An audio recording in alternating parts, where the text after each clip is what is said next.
ভর্তা তো অনেক পদেরই খেয়েছেন। ঢেঁড়স ভর্তা খেয়েছেন কখনো? একবার এই নিয়মে ঢেঁড়স ভর্তা বানাবেন, হাত চেটে পুটে খাবেন।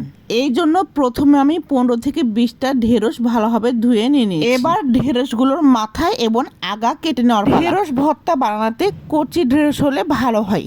এই জন্য বাজার থেকে ঢেঁড়স কেনার সময় প্রতিটা ঢেঁড়সের আগা ভেঙে ভেঙে আমি দেখতেছিলাম কচি রয়েছে কিনা। আমি সবগুলোই কচি ঢেঁড়স পেয়েছিলাম, তাই আজ ভর্তা বানানোর লোভ সামলাতে পারলাম না।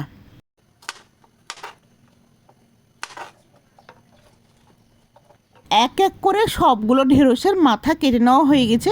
এবার একটা পাতিলে পানি নিয়ে ঢেঁড়সগুলো রেখে দেবো।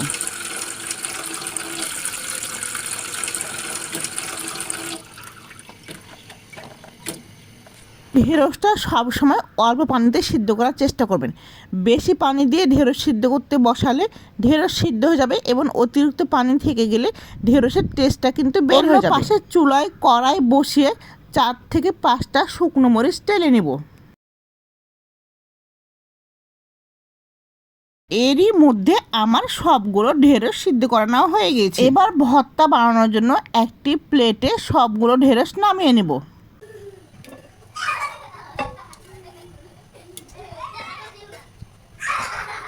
এবার ভর্তাতে স্বাদ মতো 1 চামচ লবণ এবং তেলে নেওয়া সবগুলো শুকনো মরিচ নিয়ে মরিচগুলোর বোটা ছিলে নেব। যারা শুকনো মরিচ খেতে কম পছন্দ করেন তারা চাইলে শুকনো মরিচের পরিবর্তে কাঁচা মরিচ দিতে পারেন, তবে কাঁচা মরিচের চেয়ে শুকনো মরিচের ভর্তা খেতে বেশি টেস্টি হয়।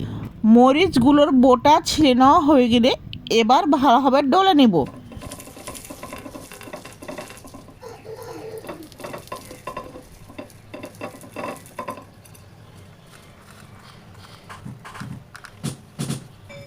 পেঁয়াজ কুচি নিয়ে লবণ, সরিষার তেল, শুকনো মরিচ ভালোভাবে ডলে নেব। পেঁয়াজ, লবণ, মরিচ ভালোভাবে ডলে নেওয়ার পর ঢেঁড়সের সঙ্গে মিশিয়ে দিতে হবে।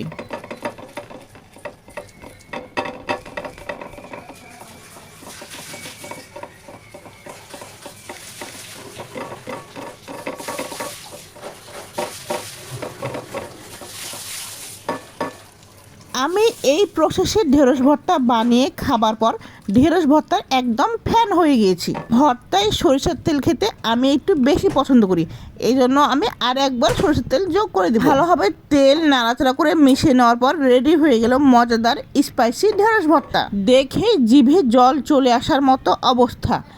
এই ঢেঁড়স ভর্তা আর 1 প্লেট গরম ভাত কি লাগে, দুপুরটা একদম পুরো জমে যাবে। এতক্ষণ আমার চ্যানেলের সাথে থাকার জন্য অসংখ্য ধন্যবাদ। আসসালামু আলাইকুম।